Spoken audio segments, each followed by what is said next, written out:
Hello everyone, మన 30 days 30 rice recipes సిరీస్లో టమాటాలతో ఒక్కసారి నేను చెప్పిన విధంగా టమాటా రైస్ చేసి చూడండి. తక్కువ ఇంగ్రీడియంట్స్తో ఎక్కువ టేస్ట్. సో వీడియోలోకి వెళ్ళే ముందు మన ఛానల్ని కనుక ఎవరైనా ఫస్ట్ టైం చూస్తున్నట్లయితే ప్లీజ్ లైక్ చేయండి, షేర్ చేయండి, సబ్స్క్రైబ్ చేసుకోండి. ఇప్పుడు స్టవ్ పైన కుక్కర్ పెట్టేసుకొని 2 స్పూన్స్ నెయ్యి వేసుకొని అది వేడైన తర్వాత బిర్యానీ దినుసులన్నీ వేసి 1 నిమిషం వేపి తరువాత ఒక 4 పచ్చిమిర్చి చీలికలను వేసుకొని 1 నిమిషం వేపి తర్వాత ఒక పెద్ద ఆనియన్ ముక్కలను వేసి అవి మెత్తబడే వరకు వేపుకొని ఒక 4 ఉల్లిపాయలను ఇక్కడ నేను చూపించిన విధంగా కట్ చేసి వేసుకోవాలి.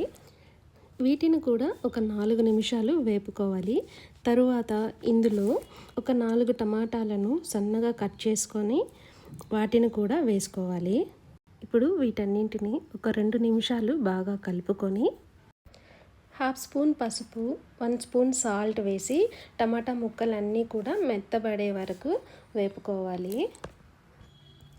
తరువాత ఇందులో ఒక 1/2 కప్ పచ్చి బఠానీని వేసి ఒక 5 నిమిషాలు వేపుకోవాలి.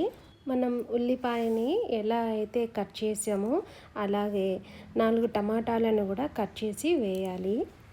వీటన్నింటిని ఒక 3 నిమిషాలు వేపుకొని రైస్ని వేసి ఒక 4 నిమిషాలు వేపుకోవాలి.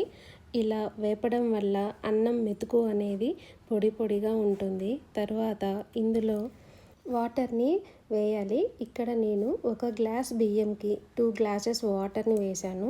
ఇందులో ఒక చిన్న కట్ట కొత్తిమీర పుదీనాను వేసి ఒకసారి బాగా కలుపుకొని మనం ఇక్కడే సాల్ట్ని అడ్జస్ట్ చేసుకోవాలి. ఇప్పుడు దీనంతటిని ఒకసారి బాగా కలుపుకొని విజిల్ కుక్కర్ మూత పెట్టేసి ఒక విజిల్ వచ్చేసి హై ఫ్లేమ్లో ఇంకొక విజిల్ స్లో ఫ్లేమ్లో వచ్చాక ఒక 10 నిమిషాలు వదిలేసి తర్వాత మూత తీసి సర్వ్ చేసుకోవడమే. ఎంతో టేస్టీగా ఉండే టమాటా రైస్ రెడీ. సో ఇదండి ఈరోజు నా వీడియో కనుక మీకు నచ్చితే ప్లీజ్ లైక్ చేసి షేర్ చేసి సబ్స్క్రైబ్ చేసుకోండి. Thank you.